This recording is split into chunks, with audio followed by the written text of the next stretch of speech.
Thank you. Hello everybody, thanks for coming tonight. Thank you for the excellent introduction there, Sue.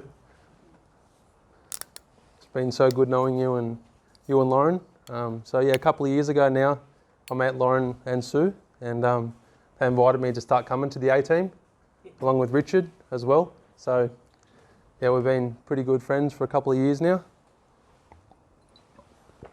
The way that we sort of crossed paths was I started studying at UniSQ. I'd done a tertiary preparation, and I was just sort of always was sharing my story with people, like the lecturers and stuff like that. But just where it all started for me was I got involved with telling my story about 4.5, 5 years ago about going through institutional child abuse.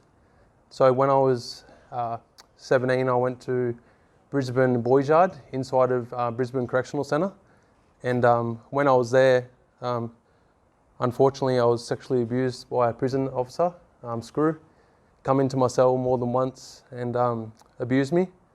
And you know, at that time in my life it was pretty hard. I only just finished high school. I was playing footy, hanging out with my mates, going to the beach, hanging out with girls and things like that.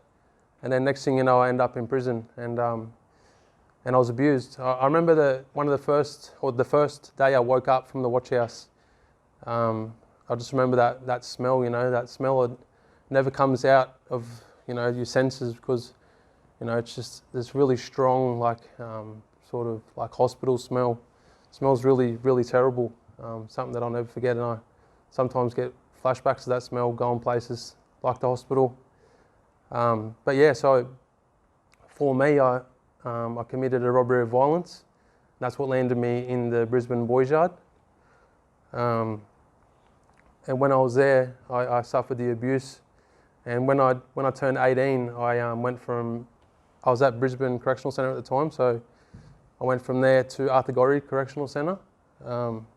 So I remember on the first day that I got transferred, we got in the jail bus, and I went to the men's prison. We went into reception, and sort of got our toiletries. You get like your clothes, you get just like a couple of little things to get you going. So I remember walking down into the jail yard, and I was pretty like nervous because of what just happened to me in the Brisbane Boys Yard. I thought I was just going to get bashed, abused again.